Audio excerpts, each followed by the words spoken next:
Good morning and welcome to our New Market Tax Credit Workshop. I am Pete Byford and I am with a company, Tax Advantage Group by Cherry Bekaert. We're excited to be joined by a group of folks from the Innovate Fund, Truist Bank, and the YMCA to talk a little bit about new market tax credits.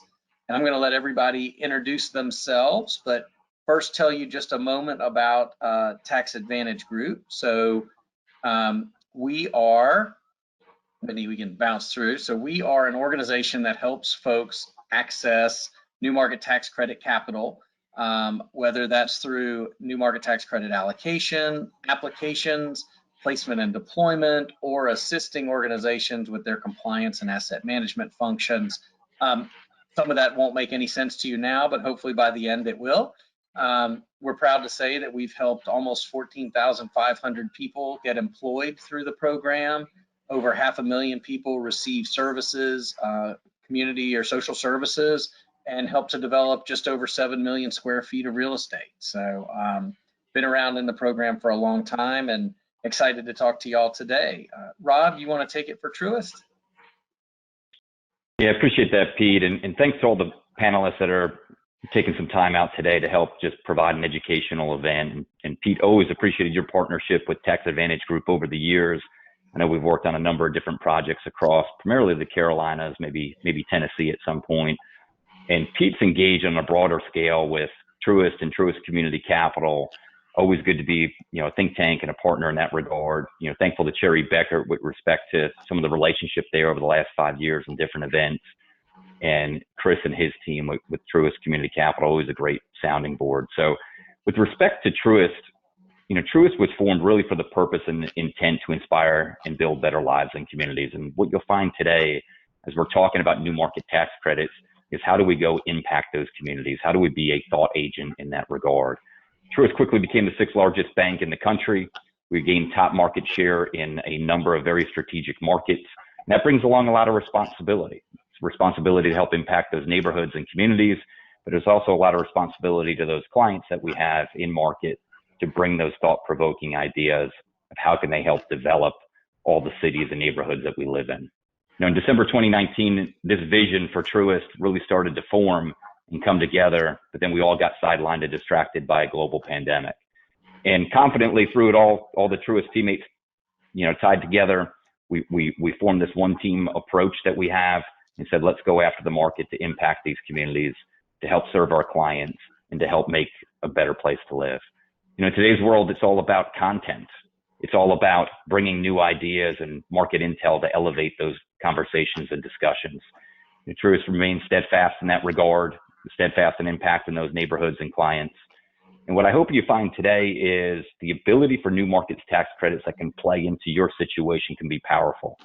Whether you're a for-profit organization or whether you're an impact organization like the YMCA that you're going to hear about from Brian later, is how do you go make a true impact as a nonprofit in your communities? I have a unique appreciation. I sat on the underwriting side for a number of years, helping structure some of these deals, working with Pete and his team, working with Chris and his team, was helping negotiate these, execute some loan closings. And I think what you'll find is it can be a interesting process, to say the least. Most clients on the back side of this are extremely thankful for the time and energy that they had to put into it on the front end. So understanding expectations to get through a strategic financing opportunity is one that you just have to enter in with your eyes wide open, but the end results can be powerful for you. So today's workshop is going to help bridge that concept between how Truist can help deliver that along with Cherry Bekaert, along with Tax Advantage Group, along with the Innovate Fund. How do we go collectively help impact the cities that we live in? So Pete, appreciate your time. And Chris, I think you're going to take a minute or two maybe to just talk about Truist Community Capital real quick. Yeah, thanks, Rob, and pleasure to be with everyone this morning. And you'll learn a little bit about some of these terms on this slide as we run through the presentation. But I just wanted to take a moment to just really talk about what Truist Community Capital is and what we do. And we're a wholly owned subsidiary of Truist Bank, and we invest in tax credit equity into third-party CD partners. We also help fund leverage loans into third-party CD partners, provide long-term debt, bridge debt, short-term debt to all of our clients that kind of pair with this strategic type of investment. We also have our own community development in the year, CDE, that's brought over from the Heritage SunTrust platform. That's won 10 rounds of tax credit authority for a total of $643 million. So really successful there, but through our expertise in investing and providing debt for these critical projects, we've been able to close in over $2 billion of new markets tax credit transactions that are generating thousands of jobs and services for low-income people. All right, I'll take it from there for a little bit. I am Whitney Ferguson, the program manager for the Innovate Fund, which is also a certified community development entity, or CDE. And you already heard Chris drop that term one time. You'll learn a lot more about what CDEs are and their roles in the new markets world as we go throughout today's presentation. But the Innovate Fund has a mission of providing access to capital to projects and businesses within a 4-state service area of Georgia, North Carolina, South Carolina, and Tennessee. And we focus that capital on projects that either create quality jobs or increase health and wellness outcomes within those 4 states. To date, the Innovate Fund has secured $277 million of new market tax credit allocation. And with that, we've been able to fund projects that have created over 6,300 direct jobs, serve over 70,000 people through additional access to community goods and services, and construct or rehab over 2.5 million square feet of real estate. And hi, everyone. Good morning. I'm Brian Huffman. I'm the Chief Financial Officer of the YMCA of the Triangle. We are headquartered in Raleigh, North Carolina, and we've been around for about 165 years in this community. But we're one of the, with that, we're one of the 10 largest YMCAs in the country. We have about 1 million square feet under roof and about 1,000 acres over 21 locations. And we span really the broader Raleigh market for the most part.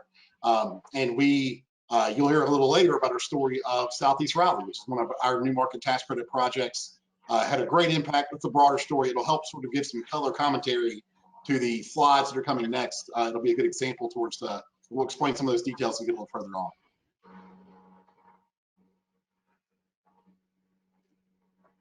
Thanks, Brian. Appreciate you being here and spending some time. And Brian has been a real advocate of new markets tax credits and certainly has done more than his fair share of tutoring folks along the way since he first started participating in them. So super glad to have you here. A couple quick housekeeping items. All of you participating today are on mute, but feel free to use either the question or the chat box to submit questions. As we see them, if they're timely, we'll try and answer them in process, and then if not, we'll try and wrap up at the end. We've got some time for Q&A. We'll try and hit all of those.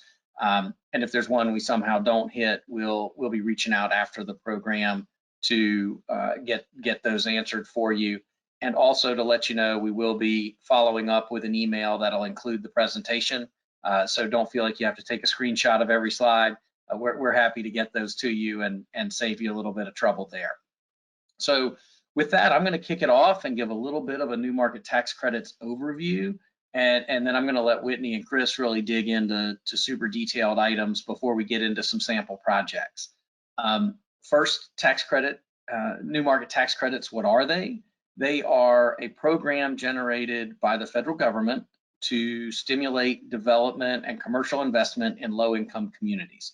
It's effectively the corollary to the low-income housing tax credit.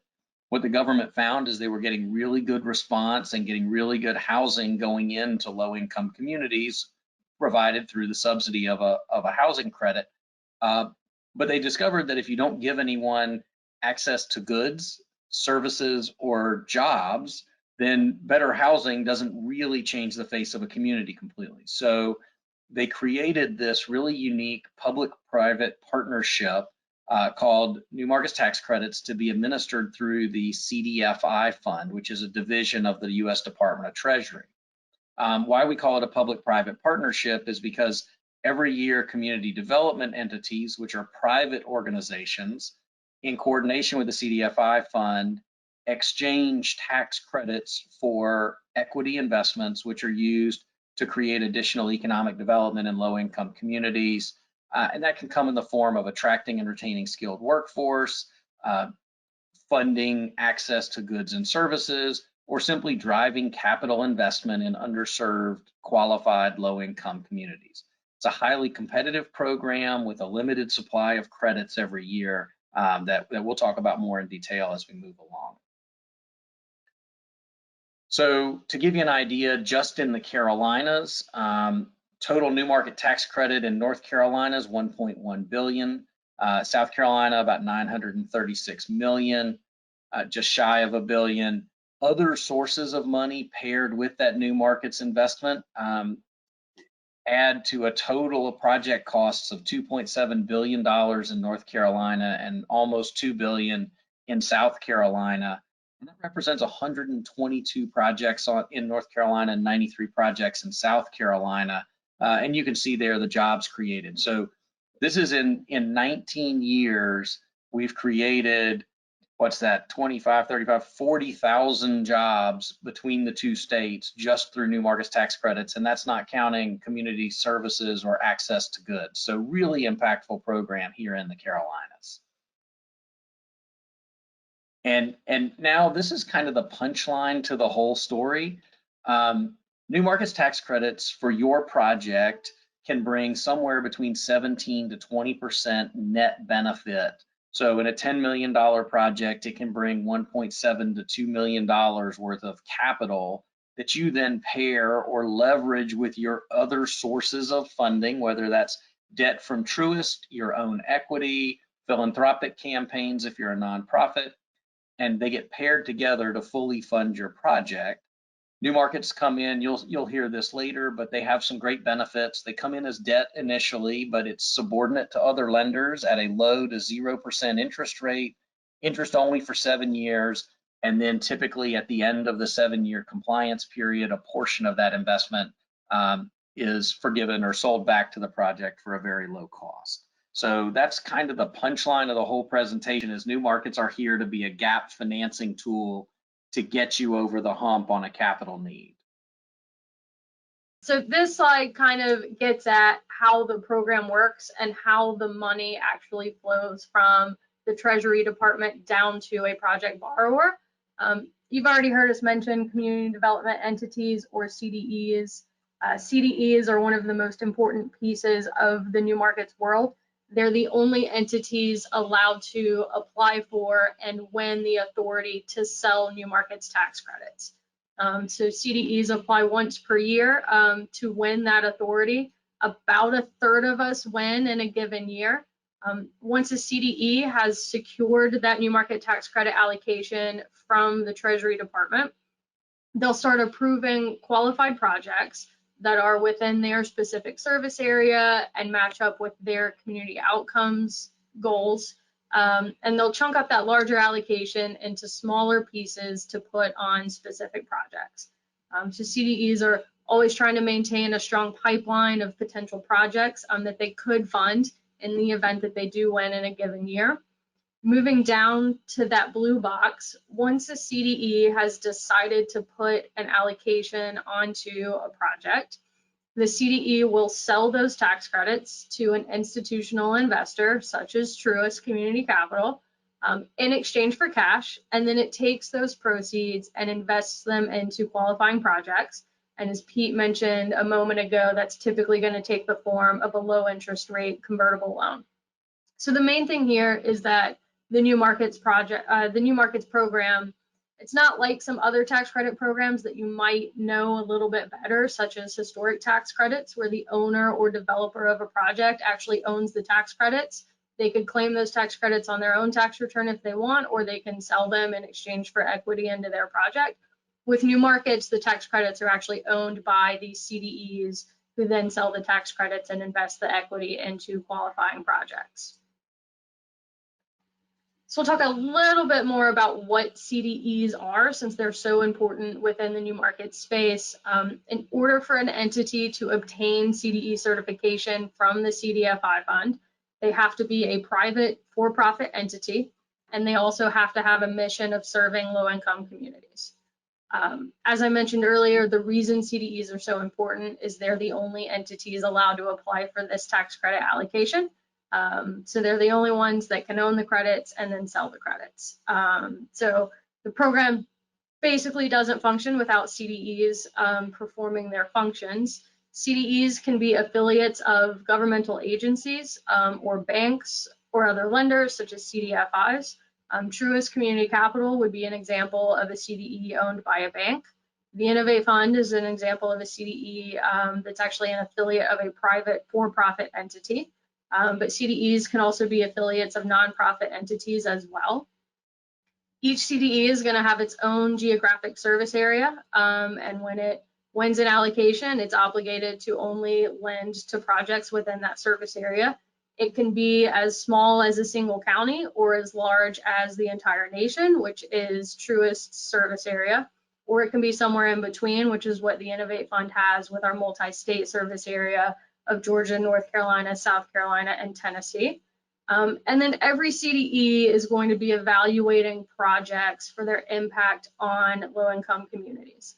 But that can take a lot of different shapes. Each CDE is going to kind of have its own strategy that it focuses on in terms of community impacts. It can be a job creation strategy. It can be a focus on community facilities and nonprofits. Some CDEs focus only on alternative energy projects or brownfield redevelopments. It's all part of the application process for CDEs to set out that strategy. And then once a CDE wins and it starts funding projects, CDEs that fund projects that align with that strategy they set out in their application, the better they can do that, the better chance they have of winning future allocations. So this is just a quick slide to show you the total amounts of allocation that have been authorized from Treasury over the past decade, along with on the right side of the screen, how many CDEs won that year. Historically, the program has been authorized at a level of $3.5 billion in allocation annually. You'll see that $7 billion bar for the 15-16 round. That was a double round where they actually awarded 2 years worth of allocation based off of one application round from CDEs. Typically, once the application drops, CDEs have about 7.5 weeks to submit those applications. And then somewhere between 6 to 9 months after that, the CDFI fund will announce the winners of that round. So the 2019 round winners were announced in July of 2020. You'll see on the right side, 76 CDEs won in that round out of 206 CDEs that applied. So that's a win percentage of about 36%, which is right around that 1/3 of CDEs that I mentioned earlier. Right now in the cycle, we're currently in the waiting period of the 2020 allocation round. So applications for that round were due and submitted on November 16th of 2020. And we expect the winners of that round to be announced sometime this summer, probably around that July timeframe, which is when they were announced last year.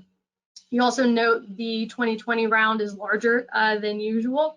It was authorized at the $5 billion level instead of $3.5 billion. That was mostly as a way to bring additional capital to these low-income areas, as a way to help out with the economic hardships that followed the COVID-19 pandemic. And then looking to the future, which isn't shown on the graphs, but the program did successfully get a reauthorization at the end of 2020, which extended the program for another 5 years. So taking us through the calendar year 2025 allocation round, and each of those next 5 rounds will be at that larger $5 billion level. So a lot of new markets capital is going to be floating out around in the market over the next several years, more so than we've seen in the past years. All right, so we'll talk a little bit about the types of projects that typically get funded through the program. There's really only a short list of end users that are prohibited from using the program. It's things like alcohol stores, massage parlors, gambling facilities, the usual things federal programs don't want to be funding. Other than that, the program has done a really good job of figuring out how to fund most types of projects, although there are some categories and types of projects that get funded more often than others. So you've heard several of us talk about a focus on job creation projects already. a lot of manufacturing and industrial projects receive new markets funding. In the real estate and construction sector, we see a good number of grocery anchored retail projects, especially if it's located in a food desert. Mixed use buildings receive a good amount of new markets funding as well. The other big category besides job creation projects is community goods and services. So hospitals and health clinics are obviously big in the industry, as are nonprofit sponsored projects that are expanding or bringing in additional community goods and services. And one that folks don't think about, but government facilities qualify as well. So we see a good number of charter schools, both private or public. Community colleges have a lot of good projects. Some of them work really closely with workforce development organizations. And then I always like to mention on this slide, obviously new markets is great for real estate and construction projects, but they can also be used for operating businesses and do machinery and equipment only deals. So I like to point that out to folks, and typically we're looking at projects that are at least 5 million in total project costs and up. And again, just really quickly, a slide to show you the breakdown of the types of projects that have been funded with new markets through the years, and then for the last year that we have data from the CDFI fund, which was the fiscal year 2017 round, which is breaking down the types of projects by their NICS code. Single and mixed use real estate, healthcare and social assistance, manufacturing, a big one up there at the top, educational. But you can see there's a pretty long list of the types of projects that have been funded through the New Markets program. All right, and then typically when folks know one or two things about new markets, one of those things is that projects need to be located in specific areas. And that's true. The program is geographic based and it's at the census tract level. So the baseline qualification is that in order for a project to qualify for the program, it needs to be located in a low income community or an LIC. And that gets defined as a census tract that exhibits a poverty rate greater than 20%, or it has median family income less than 80% of the area median family income. That's it. As long as your project is physically located in one of those census tracts, and that they make up about 25% of the landmass of the continental US, your project is going to qualify for the program. There is a difference, though, between the baseline qualification and several kind of additional qualifiers that will give a project a leg up in the new market space. The first one is what gets called higher distress within the industry. So higher distress is going to ratchet up the poverty rate from 20% to 30%. The median family income is going to go down from 80% to 60%. And if your census tract has an unemployment rate that's 1.5 times the national average, or if you're in a non-metropolitan county, which I'll define on the next slide, any one of those characteristics means that you're in a higher distress census tract. There's also a list of secondary characteristics, and if you meet any of those two, you would also be in a higher distress census tract. That list includes things like food deserts, FEMA disaster areas, opportunity zones, local economic redevelopment areas. It's quite a long list. I think it's got about 17 items on it at this point. The reason that all of this matters is CDEs have to spend 75% of their allocation in higher distress census tracts. So typically projects that are in a higher distress census tract have an easier path to funding from a CDE than a project that is just baseline qualified. Another couple of targeted geographies. Hey Whitney, Yep. real quick, we had a question come in about being able to map and determine whether a site is located.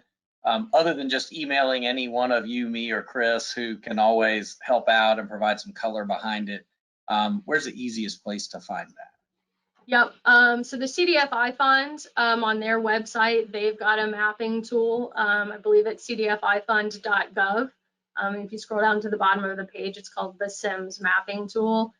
There's also a couple other sort of private companies that run their own mapping tools. I know Novogradic has one. I think if you've got a subscription to PolicyMap, they have a mapping tool as well. There are several different mapping tools that you can go to and just enter in that address and it'll give you a yes or no. But as Pete said, If you email that address to myself or Pete or Chris or Rob, any of us on here, we can pull that address and tell you yes or no on new markets, but then also kind of the rest of those distress characteristics, because those aren't included in the mapping tools. So you can get a little bit more of a full picture if you email us that address. Very good question though. So quickly, just another couple of targeted geographies that CDEs get incentivized to lend into. The first is non-metropolitan counties. And for new markets, that gets defined as a county that is not contained in a metropolitan statistical area. The other one is what gets called underserved states. And that's a list of 10 states that have received the fewest new markets dollars on a per capita basis. Neither North Carolina or South Carolina is currently on that list, but it does change every year. I think North Carolina has a chance to be in the list in the next couple of years. But as part of their applications, CDEs can decide to obligate certain percentages of their allocations to these targeted geographies. It doesn't help them win, but if they do win, it does help them win a larger allocation. So a lot of CDEs focus on one or both of these. So if you've got a project that's in a non-metropolitan county or is in an underserved state or hits both of those, they've again got a little bit of an easier path to getting new market tax credit funding from a CDE. And that's not to say that if your project doesn't hit any of those buckets and it's just baseline qualified that it can't get funded through the program. Those projects can and they are funded. They just have a little bit of a harder path. All right, I'm going to toss it over to Chris a little bit, and he'll walk us through sort of good new markets projects versus what's an ideal new markets project. Yeah, thanks, Whitney. If you want to just flip to one more slide. You know, obviously this program does work a little bit differently than you might imagine because there's a limited supply of tax credits out there in the marketplace. So that means you can check the boxes of being eligible or qualified for the benefit of the tax credit, but that doesn't mean you're necessarily entitled to that benefit. And ultimately what you're having to do as a project sponsor is compete against the rest of the projects that are checking those minimum qualified boxes. And ultimately your goal is to secure the limited amount of tax credits from the CDEs that are out there looking for projects. And so this kind of really puts together kind of some of the 4 key points that would really help determine whether your project is a competitive project to secure these limited amount of tax credits. So obviously Whitney just reviewed the location. You know, there's nothing, you can't do anything about it if your project location is not in a qualified census tract. But we're also, you know, all these CDEs in their attempt to compete and win more allocation, all the CDEs have really committed to only financing projects in those areas of high distress, so the severely distressed census tract. So that's one thing to really keep your eye on is are you in a qualified or in a severely distressed, because that can definitely increase the viability of this tool for your project. Obviously, there's some more nuanced locations, as Whitney discussed too, whether you're in a non-metro rural community or whether you're in an underserved state. So it's not just the census tract data that CDEs are looking at. They're looking at things beyond the census tract data and really trying to understand what is going on in the local community too, and how this project is really delivering on solving that issue. So that really gets to the next point, is that community impact. So are you for a for-profit organization, are you creating quality jobs?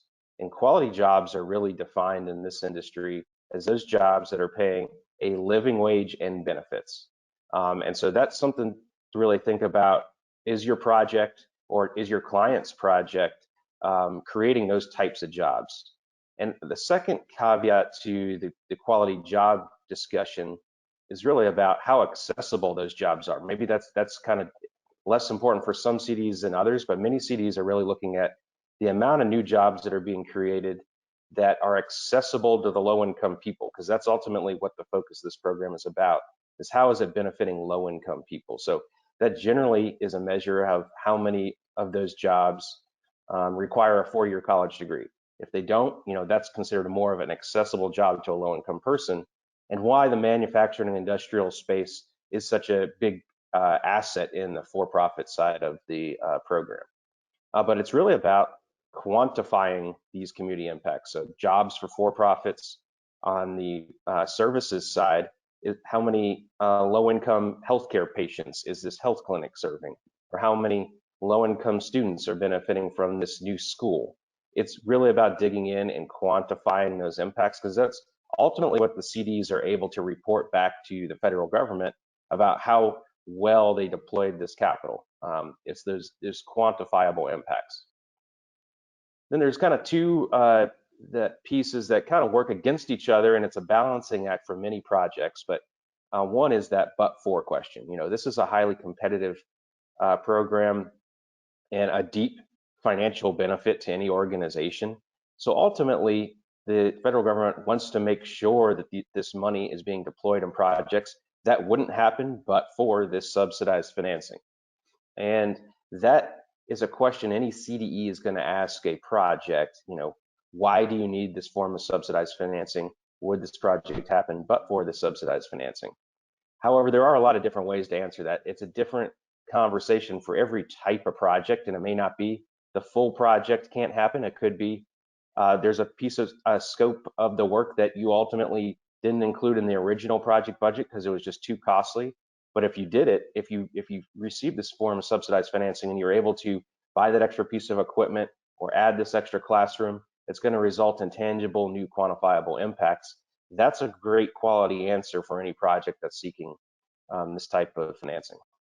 And then lastly, CDEs are looking for projects that are executable because, you know, while there definitely needs to be a demonstrated need, if the project doesn't happen, they can't deploy their tax credit allocation.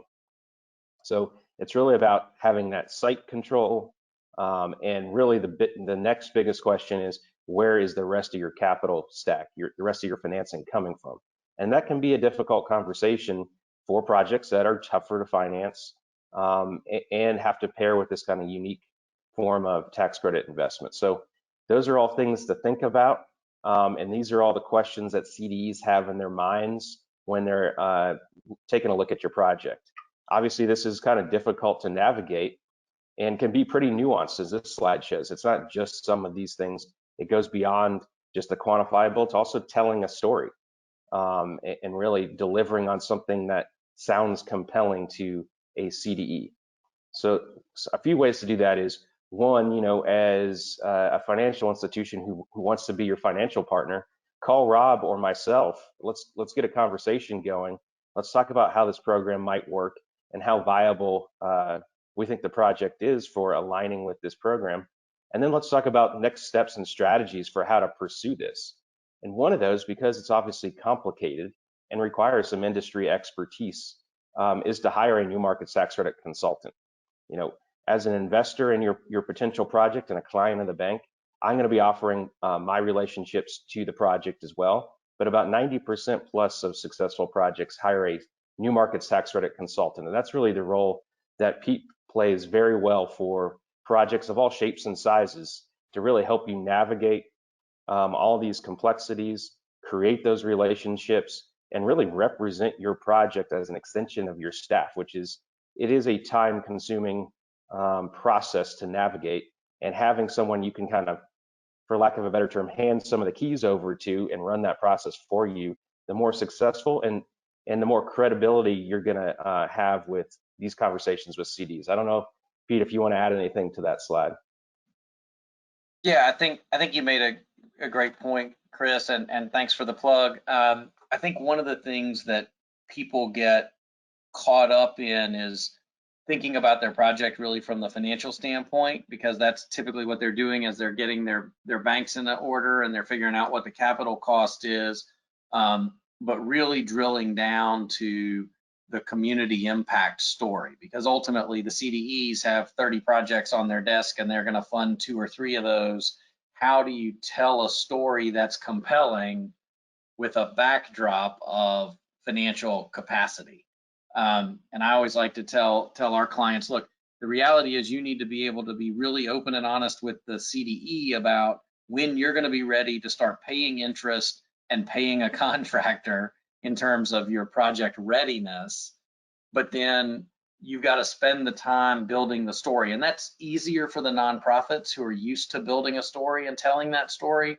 But sometimes the for-profits, they're just doing their work, and thinking about it from the terms of community impact can be difficult. And so you really need to sit back and go, wow, what are the ways that we're changing the face of our community by being an operating business or a commercial real estate developer putting in a mixed use project? And by drilling down, I think you give yourself a much better opportunity. And then all of that, one of the things that we as consultants can do great, and Chris, I know you have to be careful, certainly when you're working with your commercial lenders, although you're good at it too, is sometimes we need to tell people, hey, don't let this tax credit tail wag your dog. You know, sometimes this isn't the best financing mechanism because we don't fall into a good place on this Venn diagram. And we never want to tell people don't do it, but we can say, hey, the metrics of success are going to be hard for you to meet, which is going to make it really hard to convince a CDE to move into the project. And we think that's valuable information too. Thanks, Pete. So, you know, we heard a little bit about the role of the CDE, who has this authority from the federal government to place tax credits in projects. And we just heard a little bit about the role of a consultant in helping a project navigate the process. The other big role in this equation is the investor. And that's my primary role at Truist Community Capital. I'm charged with finding new market tax credit equity investments throughout 7 or 8 states, including the Carolinas. The investors are typically financial institutions, mostly because of the complexities that have ultimately are around closing one of these deals, the logistics of opening bank accounts and things like that, but also because we have large tax liability. And so that's kind of what drives investor interest from that perspective. So we're interested in, you know, I think our delivery model at Truist Community Capital is maybe a little bit different than some other financial institutions, is that we're very intentional in the projects we pick to invest in, whether we have our CDE involved or not. We're trying to deliver innovative financial solutions to our clients, and this could happen to be one with a big upside for your organization. So we're looking at it through that lens. We're also looking at it through the receipt of federal tax credits. Like I said, we have a large federal tax liability, and we use all of our federal tax credits ourselves to reduce our own liability. So we're not syndicating them, we're using them ourselves. And then also, for those of you familiar with the Community Reinvestment Act, that kind of drives the need to invest in more difficult or distressed communities. We are trying to, at Truist, achieve an outstanding CRA rating as a financial institution. And this is a big piece of that, being able to provide innovative investments in low-income communities. All of those things impact our interest in a specific project. We do not blindly buy tax credits on the backside. We are looking at the project specifically. You know, because, and you'll see on the next slide, that the benefit of the tax credits are not all received up front, but the capital is provided by Truist Community Capital up front. We often don't pay dollar for dollar for the tax credits. And that's just simple time value of money, risk, and appetite. You know, tax liability is not as high as it was pre-COVID as it is post-COVID, and that has impacted the pricing per credit in the market as well. Because our return at Truist Community Capital is from the receipt of these federal tax credits, ultimately, our main concern is avoiding tax credit recapture. So we're not looking necessarily at the underlying financial returns and economics of your project, surprisingly, when we're making one of these investments, although we want to make sure it's viable and it's going to operate as proposed. We're looking at what is the likelihood we're going to receive these federal tax credits, and that's a compliance risk, which the penalty is fairly high, but to be able to navigate the compliance risk is much easier than it sounds. So there's not a frequently high risk associated with this compliance risk, but it is one that if it happened, all of the tax credits get recaptured, and that's a pretty severe penalty for us. If you want to look at the next slide, this is this is kind of how the federal tax credit stream comes to Truist for making this investment. It's a 39% tax credit. That's not anything having to do with the corporate tax rate. It was a mandated figure when they created the program. And that means for every dollar invested in this through this program, 39 cents of federal tax credits are generated. And those 39 cents, again, don't come to the investor day one. They come to us a little bit by a little bit. If you look at the schedule, 5 cents for each year for the first 3 years, 6 cents for the next 4. And again, this is realized by the investor over a 7-year period, or what we call in the industry the compliance period. Once we hit the compliance period and our financial return has been received through the receipt of these federal tax credits, that's when where we can really look at a subsidy being realized for your project. And that's kind of how these financial structures come together. If you want to flip to the next slide. So a little bit on the math. This is a $10 million project example in this slide. And because it has $10 million of eligible project costs, it can go out and raise $10 million of federal tax credit allocation from a CDE or multiple CDEs.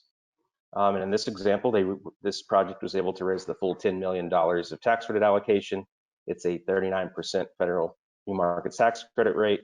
That means there's $3.9 million of federal tax credits generated on a $10 million project. Again, because those tax credits aren't received by the investor up front, but over time. Right now, we're actually paying a little bit better than this, 76 cents per credit, but the market is right now in the mid 70s per credit.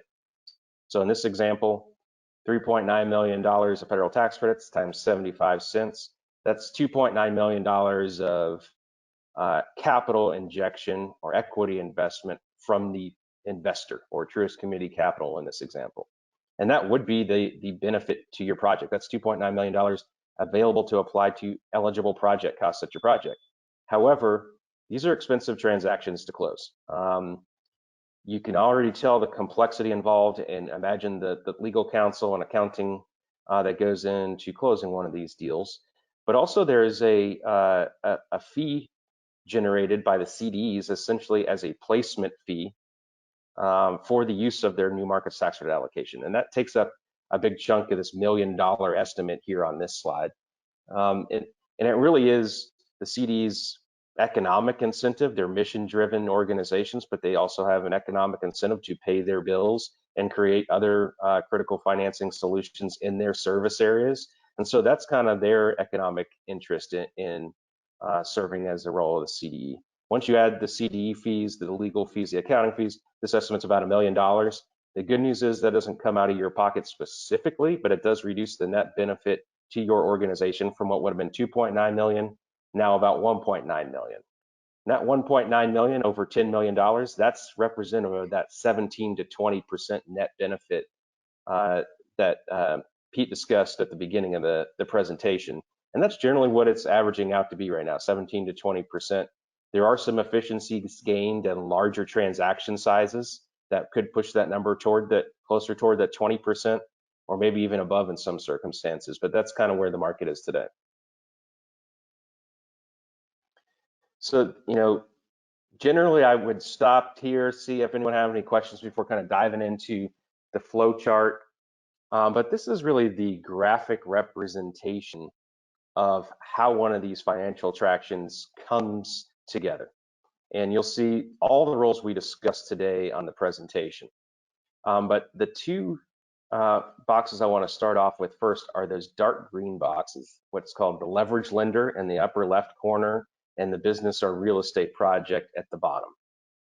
As an organization that's seeking this type of financing, those are two entities somehow related to your project sponsor entity.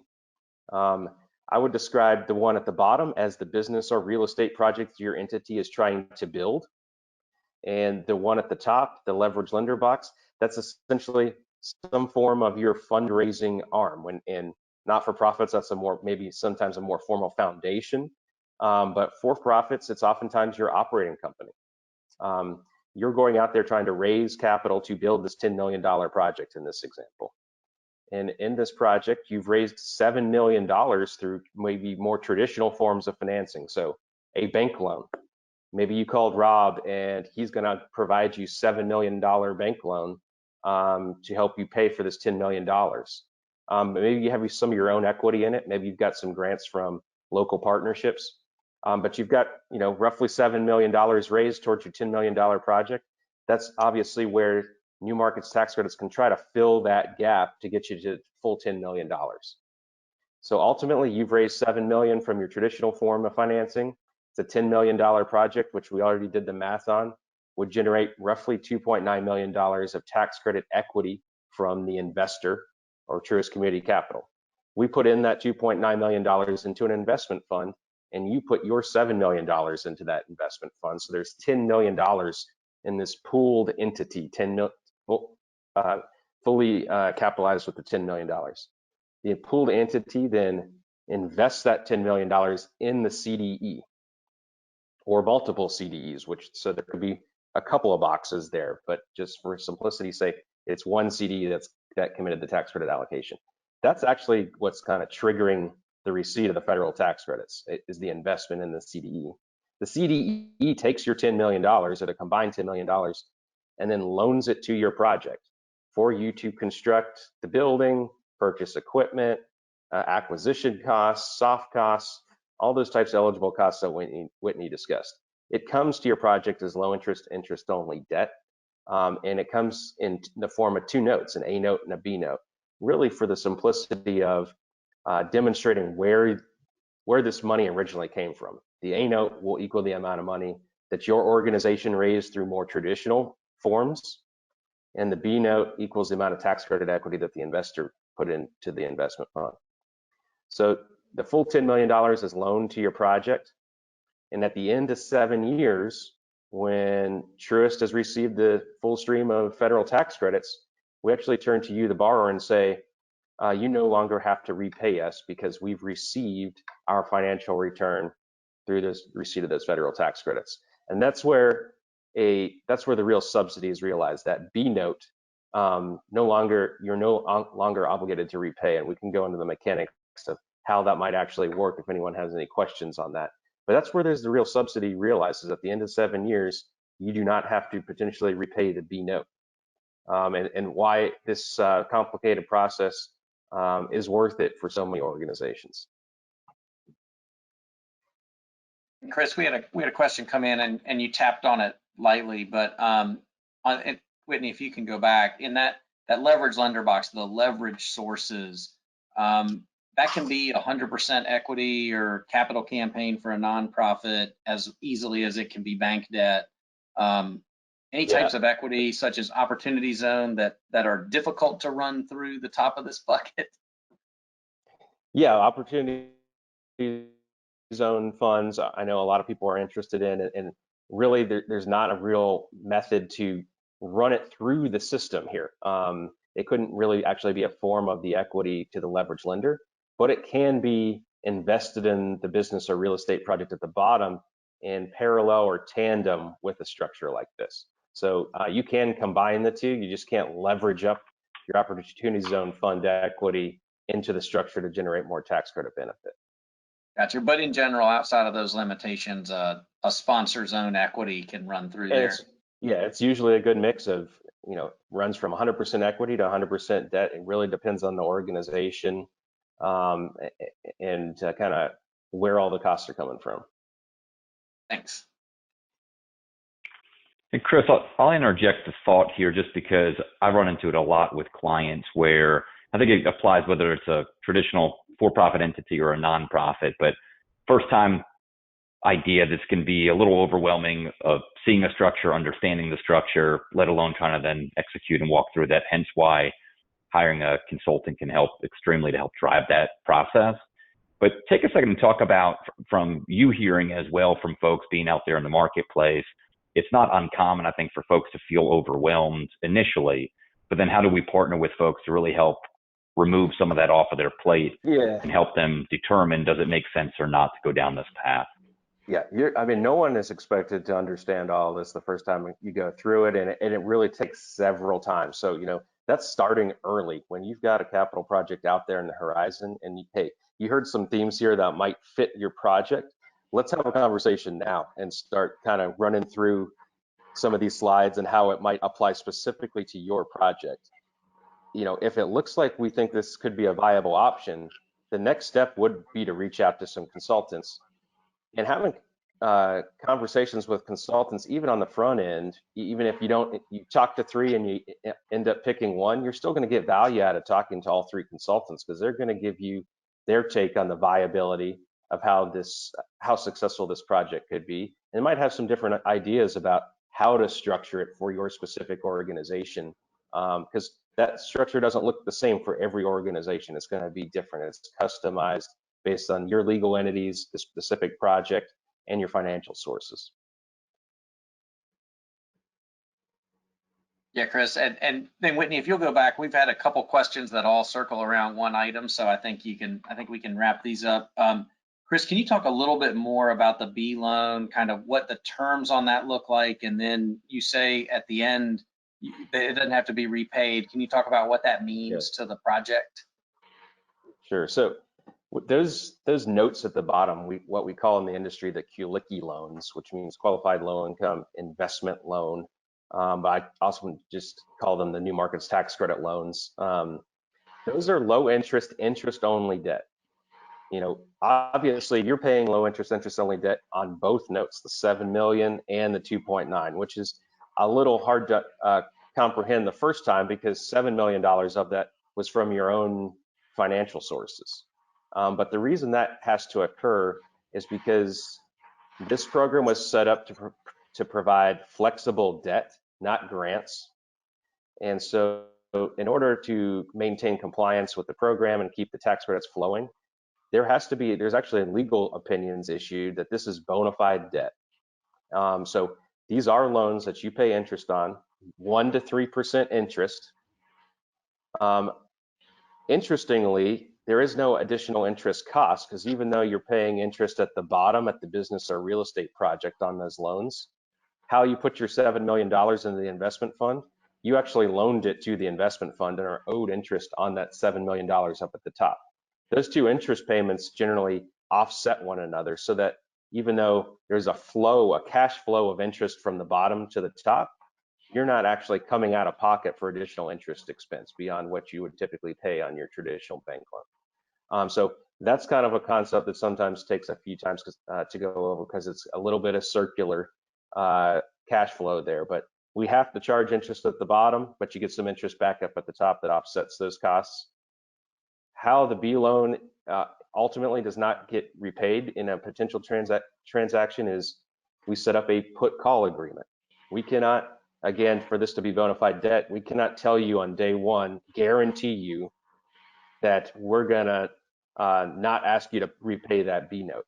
Because if we did that, it would be considered a grant and not bona fide debt. But we set up an agreement that provides the investor, Truist Community Capital, to have the option to sell you the B note for $1,000. And we would do that once we receive our full stream of 7 years of tax credits. And we've always done that. We would lose our reputation in the industry if we didn't. And to my knowledge, that it's never been done with any other transaction as well. So it's a complicated structure, because it has to kind of fit into a box. It's being creatively fit into a box created by the federal government when they created the program. But it works. And like I said, we've closed on over $2 billion of transactions alone just in the Southeast using these tools, and all the other partners are very experienced in helping you navigate all these complexities to make sure that this is something that you want to do and you have the comfort in closing. And Chris, when you sell that back for $1,000, what's the tax impact to the business or real estate project? Yeah, so for-profit organizations are going to have a tax impact, a capital gain, and that's kind of all that I can relay. I'm not a tax accountant and don't know what that impact looks like. Maybe Pete, you've maybe put together a back of the envelope calculation for some clients at the front end, but there will be a capital gain tax, a tax event at the end of the 7 years once we execute that put, and you now have a $3 million asset that you bought for $1,000. Yeah, I try not to do those back of the napkin envelopes, because 8 years from now, I got no idea which administration is going to have what tax rate in place. So we try to stay away from that, but you're right. It is something to plan for. Yeah, but for nonprofits, they typically wouldn't have that taxable hit on the back end. All right, Whitney, those are all our questions on this slide, so we can move on. Well, so we're gonna just dive into some excellent examples of projects in the Carolinas that we've all been a part of, just to make this real for you. And then we're gonna let Brian deep dive a little bit more into his experience with the YMCA of the Triangle in Southeast Raleigh. But locally, I know there's a lot of Charlotte participants this morning. This is an example of a community facility, Second Harvest Food Bank of Metrolina in Charlotte, that benefited from a New Markets tax credit investment. Total project costs were $14 million. They did a $13 million New Markets tax credit deal, which means they secured $13 million of tax credit authority from the Reinvestment Fund and from Truist, formerly SunTrust CDE. So those CDs came together for $13 million. Truist Community Capital was the investor on the full 13. We completed this financing in 2016, allowed the facility to double in size, and now they are serving 55 million pounds of food annually, which I believe 15 years ago they were serving 4 million pounds of food to the Metrolina region. So huge impact regionally in providing access to healthy foods to low-income people, and you can just tell that the low-income community statistics here. I mean, a poverty rate is 68.6% in that census tract, unemployment to 38%. So this also creates jobs too as well. And Truist provided a traditional bank loan in concert with this transaction as well. So we kind of wore all our hats on this transaction. We were the investor, we were one of the CDEs, and we were a lender. All right, I'm going to run us through our next two project examples, and then we promise we will get Brian in the mix here. Judson Mill is in Greenville, South Carolina. The Innovate Fund was the only CDE on this transaction. We put $16.5 million of our New Market tax credit allocation on the project. Truist Community Capital was the tax credit investor on the full $16.5 million of allocation. The project itself was the rehab of about 100,000 square feet out of a larger 800,000 square foot total project redevelopment on the site. But the New Markets portion of the project went to a mixed-use building on the site that will have retail and entertainment options. It's going to have a rock climbing gym, a live music venue, but the sponsors used the New Market tax credit subsidy to provide below market rents to locally owned and nonprofit owned businesses, such as one of them is a nonprofit called the Feed and Seed. They have a mission of bringing affordable fresh foods to all South Carolinians. That obviously lined up really well with the project being located in a food desert. And then the local Judson YMCA is also looking at expanding some of its service offerings in the neighborhood within the building site. It also created 197 direct jobs, so a pretty good job number in a highly or severely distressed census tract. And then Swiss Chrono was an existing operating business in Barnwell, South Carolina, which is non-metropolitan, so one of those targeted geographies we've hit on pretty hard.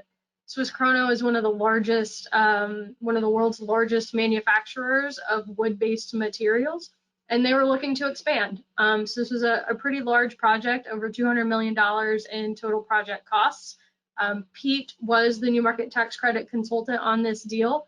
He was able to cobble together $42.5 million of allocation from 4 different CDEs on this transaction, one of them being the Innovate Fund. And again, Truist was our tax credit investor on the full $42.5 million of allocation. Swiss Chrono used the New Market subsidy to build a 250,000 square foot expansion, which included a new multi-density fiberboard manufacturing line. They put in a new ancillary wood yard, an energy plant, a wastewater treatment facility, and then they added a 4th laminate flooring line to their production line. So the project ultimately created 272 direct jobs, and 86% of those jobs were made available to low-income persons. So as Chris hit on earlier, the accessibility of those jobs that they were creating was a really high number. So a great job creation project in a non-metropolitan county, which has really got a lot of interest from all of the CDEs.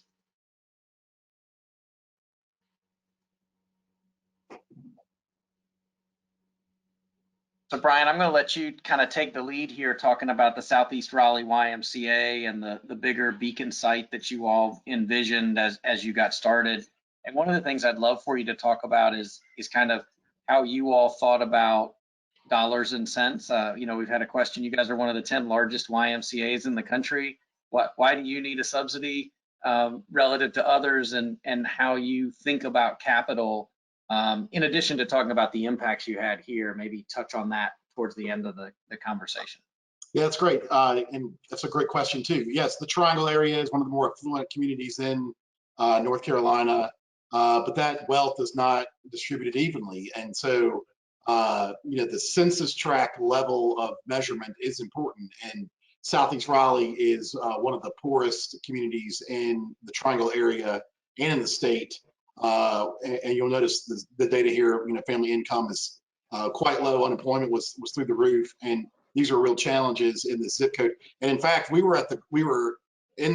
our census tract, we were at the corner of a census tract.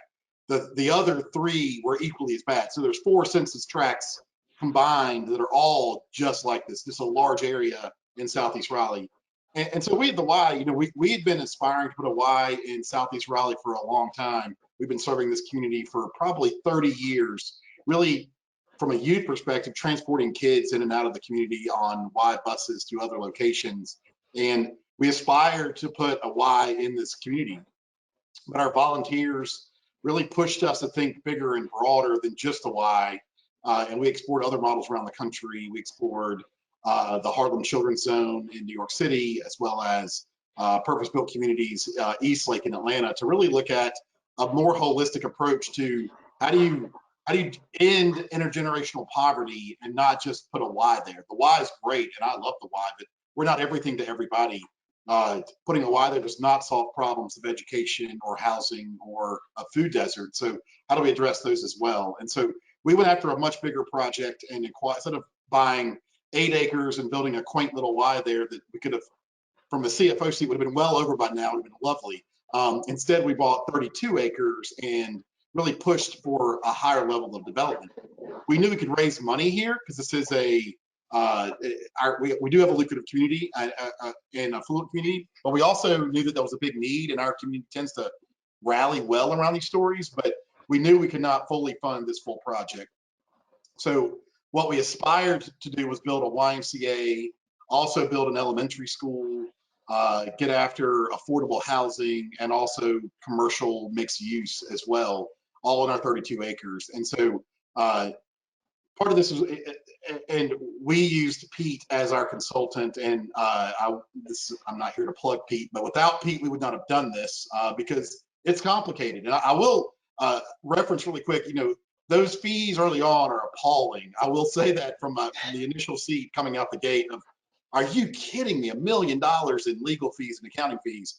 I would say that to the new market credit, it's a very flexible credit. I mean, you can do anything, but that requires structuring that legally for every project, almost as if from scratch every time, which I'll give them credit that it has a high cost to it versus like a LIHTC, which is a little bit more in the box and is a cheaper closing cost. New market's more flexible, but you have a higher closing cost. So that's the best I can say for the closing cost. But I will say that this project had a lot of nuances. We ended up closing with we carved up that 32 acres into our new market process was only 19 of those acres. So we carved out sort of a half circle. And in that half circle was a YMCA and then a public school. To dance around that, the public school was going to pay for their side of the construction. We built a joint building, a YMCA and a school, and it was effectively 2 condos. We had to carve out. Imagine that same circle is now a donut, and the school sits in the donut hole. So they're not part of the new market transaction. So our transaction was the YMCA, the grounds, excluding the school portion of the building. And that was a lot of nuances that lawyers can deal through the nuances to the legal side of this, but marching through that process of dividing up the site was really the innovative savvy that the consultant brings to the table. Pete's advice to do it this way, to think creatively, is what that side brings to the table. I'm creative from a real estate side, Pete from a new market understanding. Lawyers were not really creative in this one. They could answer the question once we got creative, but they couldn't come up with creative. So, our consultant ultimately unclogged probably 5 legitimate log jams that were going to end this deal if only the lawyers had to solve it. So that was the biggest key that the consultant brings to the table.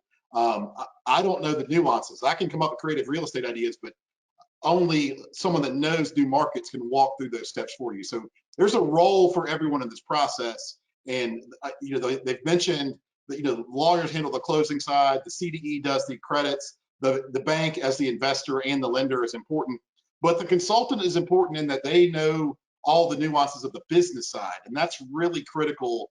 That makes these things go, to get these things to closing. So I'll stop talking about Pete. So the project, we had this great project. We had ultimately raised about $15 million, maybe $16 million, somewhere in there of actual capital fundraise dollars. We knew this would not be a Y that could support long-term debt. So we had to capital fundraise as much as we could. We were not going to be able to close the gap. The $21 million was our cost of the allocation. The $41 million includes the school. The school was paying their half, but our half was the other $21 million, and we needed the full amount of money to close that gap. And New Markets was how we closed that piece. And so we ended up working with Truist Community Capital, SunTrust Community Capital at the time, and KHEC. You'll notice the quote here from Brian Oxford on the screen. They were our 2 CDEs into the model. So we were a 2 CDE model. And then, we hyper complicated this by the school had a timeline to open. So we had to start construction before closing on the New Market deal. I would not advise that process because then you're having to then pinpoint the amount of the New Markets of what's to be reimbursed and what's still to go every single time you meet to work on a closing. So that was complicated.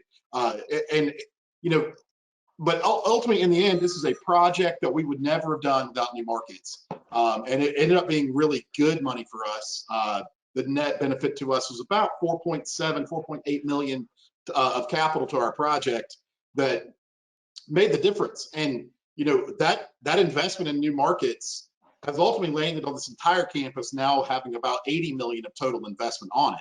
The Y put in our portion of the Y in the building, our portion of the building. The schools put in their piece. There's 120 affordable housing units on this campus as well in another section that had LIHTC tied to it. And then there's a smaller commercial development that will come out of the ground hopefully next year. That will be another New Market transaction, but it includes a lending institution. It includes a health clinic. It includes a small grocery option and a cafe and office space. So we've turned what was a former flea market with VW buses in the dirt, literally digging them out of the dirt, to what is now an $80 million beacon in Southeast Raleigh. And that is amplifying out over an entire region of about a 1 square mile area. That redevelopment and more investment by the city and the county in affordable housing is just skyrocketing through Southeast Raleigh, driven by this project.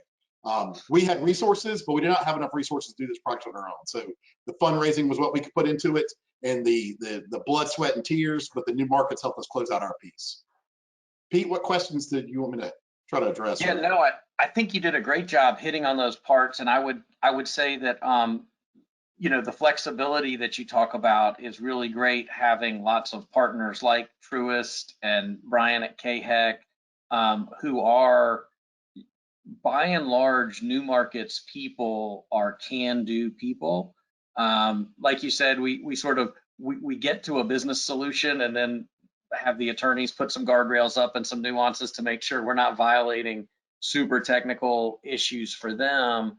But the program from its very inception was written as an open, just please don't do these 5 things. But other than that, let the local community decide. And I think folks will find that although it's complicated, the complication also allows us, like you said, to be pretty flexible and come up with a solution.